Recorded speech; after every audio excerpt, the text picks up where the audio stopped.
Entonces, este tema de combinatoria básicamente responde a 3 tipos de combinatoria, en las cuales para determinar cuál tipo es, utilizamos 3 preguntas. 1. ¿Importa el orden? Si la respuesta es no, voy a la siguiente. ¿Participan todos los elementos? Si la respuesta es no, me voy a la siguiente. ¿Se repiten los elementos? Si la respuesta es no, estoy agarrando un tipo de combinatoria genérica, ¿sí? Es decir, una combinatoria sin repeticiones. La fórmula es la que ya vimos anteriormente. Bueno, acá está la simbología, combinatoria de n sobre n, m sobre n, en este caso leemos n sobre m, que agarra igual a el factorial del número total, que sería m, dividido entre el número de combinaciones que quiere sacar, n, factorial, multiplicado por la diferencia de ambas factorial. Y esa sería la combinatoria genérica que ya hemos visto en el capítulo anterior. Pero una variación a esta, ya viene el CR, sería la combinatoria con repetición, en la cual sí se pueden repetir los elementos, y una variación a la fórmula es, fíjense, el m ya va sumado de los n menos 1, ¿sí? Entonces está variando la fórmula por esto, ¿ya? Entonces sería m más n menos 1 factorial dividido entre n factorial, ahí no hay variación, pero multiplicado por m menos 1 factorial. Entonces, la combinatoria con repetición, nosotros tenemos que recordar de que no importa el orden de los elementos, ¿ya? No participan todos los elementos, por eso hay la diferencia entre m y n, ¿ya? Sin embargo, se pueden repetir en las combinaciones algunos, y es ahí donde tenemos que utilizar esto. Entonces, en los problemas que a mí me van a dar, yo normalmente para saber qué fórmula voy a aplicar, me tengo que hacer las 3 preguntas. Dadas las 3 respuestas, yo ya sé qué fórmula voy a emplear. Entonces, aquí está el caso de combinatoria. Y no hay otra para este tipo. De ahí nos saltaríamos a otro grupo donde el orden ahora sí es importante. Sí importa el orden. Y ahí es donde entran los otros dos, la variación y la permutación. Y ahí me voy a hacer las mismas preguntas. ¿Participan todos los elementos? No. ¿Se repiten los elementos? No. Y ahí me encuentro con la famosa variación. Entonces aquí está la variación, las simbologías B, N, M. Fíjense que esta es la fórmula, ¿no? M factorial, el total de elementos, dividido entre M menos N factorial. Si ustedes lo ven, se parece levemente. Miren, se parece levemente a la combinatoria sin repetición, ¿sí? Está un poco parecido la fórmula, ¿ya? M menos N, excepto porque va también dividido entre el N factorial. Entonces, esta es la fórmula de variación. ¿Cuál es la diferencia con combinatoria? Principalmente en que ahora sí participan todos los elementos, ¿ya? Todos los elementos van a participar. Bien, vámonos con el siguiente. Ahora también una variación de la permutación, o perdón, de la variación es que sí exista repetición, ¿sí? ¿Se repiten los elementos? Sí. Entonces, BR, normalmente acá ponemos BR, y la fórmula es M a la N, ¿sí? M elevado a N, ¿ok? El total elevado a una potencia que indica las N combinaciones que se quieren realizar, ¿ok? Luego tenemos el otro caso, que ya es la permutación, que responde a la pregunta, ¿sí importa el orden? Sí. ¿Participan todos los elementos? Sí. Entonces, la permutación es muy parecida ya a lo que conocemos nosotros en lo que se llama factorial, porque realmente a eso arrojan. Fíjate que importa el orden en que van las cosas, sí. Participan todos los elementos, sí. Entonces, ahí es la diferencia que tiene contra lo que es combinatoria y variación, porque en combinatoria y variación no participan todos los elementos. En permutación, sí. Entonces, como que responde a todo sí, ¿sí? ¿Se repiten los elementos? Puede ser que no, ¿ya? Y ahí viene su fórmula, si es que no hay. Y puede ser también que sí. Ahora, el caso de la permutación, hay un tipo especial que se llama permutación circular y la otra que simplemente es permutación. ¿Cuándo es circular? Cuando estemos viendo el concepto de permutación, ahí se va a esclarecer mejor a qué se refiere con permutación circular, pero normalmente esto se da combinaciones que vamos a hacer cuando de alguna forma los elementos o los objetos que están participando están formando una serie de pues circunferencia, ¿no? Entonces, ¿qué va a ocasionar esto? De que pues un movimiento de estos, ¿no? Por ejemplo, si agarro yo este elemento de acá y lo muevo, lo pongo por acá y este lo vengo por acá, va a haber variación de quién está a su izquierda y quién está a su derecha, ¿cierto? Pero fíjate que al mover estos dos, mire, este a su izquierda tiene a este, a su derecha tiene a este otro. Pero ¿qué pasa si lo muevo?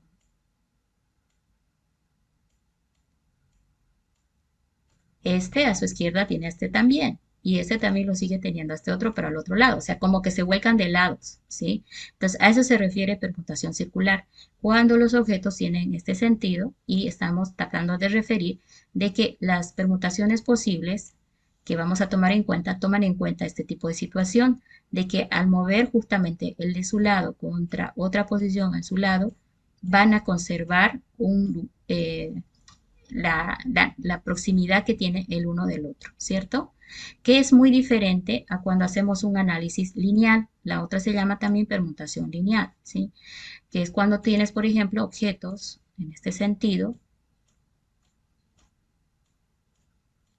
y ya no ocurre esto, ¿no? De que este, al mover con el otro, van a guardar cierta similitud, ¿cierto? El primero con el último. ¿Por qué? Porque en el circular sí ocurre eso.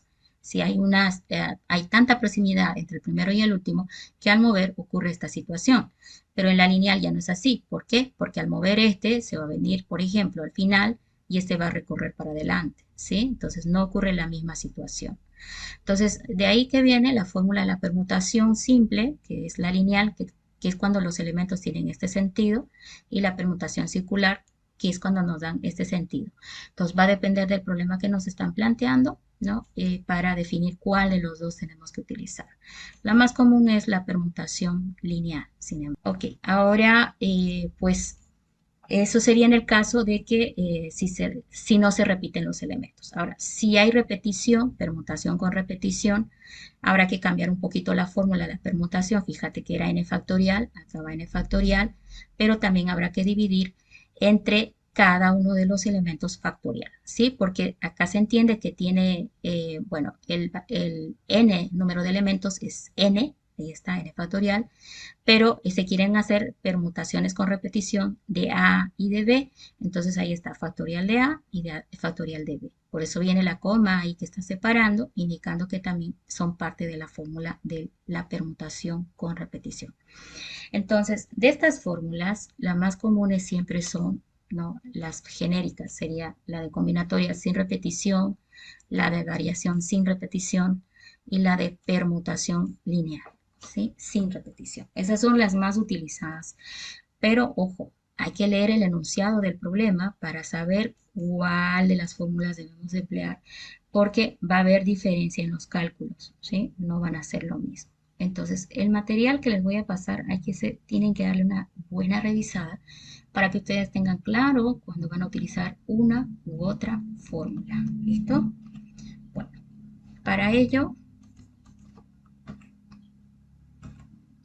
vamos a darles dos principios fundamentales del conteo, que está muy relacionado con los conectores lógicos de conjunción y disyunción. La conjunción en lógica, que la llamamos I, ya la habíamos relacionado con la operación de multiplicación. Y la disyunción en lógica ya la habíamos relacionado con la operación de adición.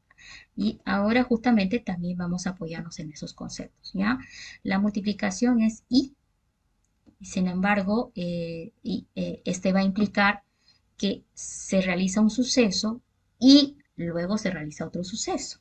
O sea que hay como que una fuerte dependencia entre ambas. Se realiza este suceso y luego se realizará este otro suceso. Ese es el concepto de multiplicación. Sin embargo, el de adición, que está relacionado con el operador o, se realiza un suceso o se realiza el otro suceso, ¿cierto? Entonces, recuerden que esto es en la misma noción que vimos en lógica en el capítulo 2, o 1, perdón, ¿sí? Entonces, acá va un ejemplo sencillo para que nos demos cuenta. Tenemos 3 ciudades, A, B y C, y hay diferentes formas de viajar a las ciudades A, entre A y B, y obviamente de B a C también hay diferentes formas de viaje. Acá me lo están marcando en la gráfica. Para viajar de A a B veo 3 líneas, entonces significa que hay 3 formas de viajar de A a B. De B a C veo 4 líneas, entonces hay 4 formas de viajar de B a C. Pero ahora, la pregunta que tengo es, ¿cómo puedo viajar o de cuántas formas puedo viajar de A a C? ¿No? Entonces, lo voy a lograr tomando en cuenta la información que yo tengo de las formas de viaje de A y B y luego de B a C. ¿Sí? Entonces, ¿qué pasa? Que hay que hacer un cotejo. De A a B puedo hacerlo de 3 formas. 1 más 1 más 1 son los 3. De B a C, 1 más 1 más 1 es 4. Entonces ya tengo las formas de viaje de B a C. Pero ahora la pregunta es, ¿de cuántas formas tengo que viajar de A a C? Para poder llegar a C, tengo que pasar por B, ¿cierto?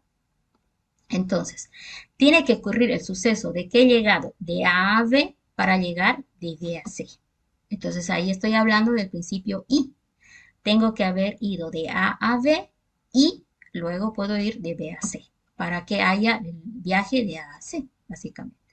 Entonces, al decir que yo necesito hacer un suceso anterior, tiene que haber sucedido de A a B sí o sí y luego de B a C para que yo logre llegar de A a C, es lo que me indica el principio de multiplicación. Entonces, yo agarro las formas de viajar de A a B, que es 3, y lo multiplico por las formas de viajar de B a C, que es 4, y tengo la respuesta.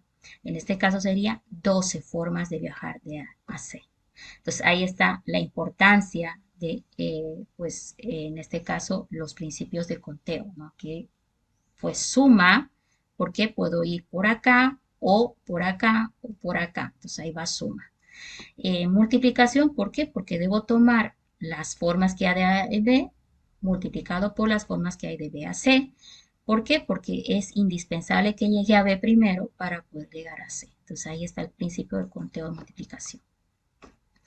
¿De cuántas formas diferentes puedo vestir a una persona que tiene 3 pares de zapatos, 2 pantalones, 3 camisas y 2 polos?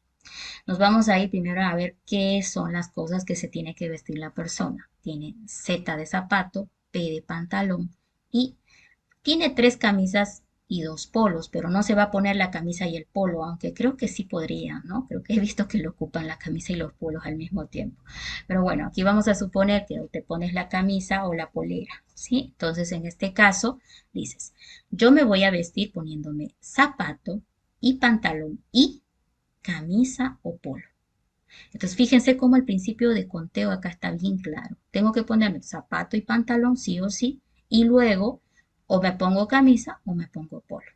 Y ahora lo único que hay que hacer es poner los conteos, ¿sí? Zapatos son 3, pantalones son 2, camisas son 3 y polos son 3.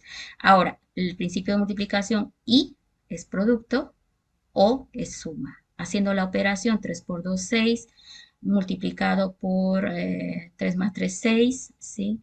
6 por 6 son los 36 opciones que puedes tener para poder vestir a esa persona en estas circunstancias. ¿Ok? Vamos a ver si esto está más claro. ¿Cuántos resultados diferentes se pueden obtener lanzando un dado o una moneda? Un dado, ¿cuántas caras tiene?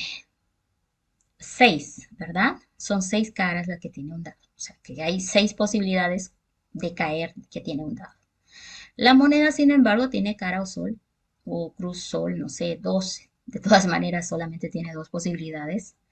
Y ahí me está diciendo cuáles son los resultados posibles que se puede obtener lanzando un dado o una moneda.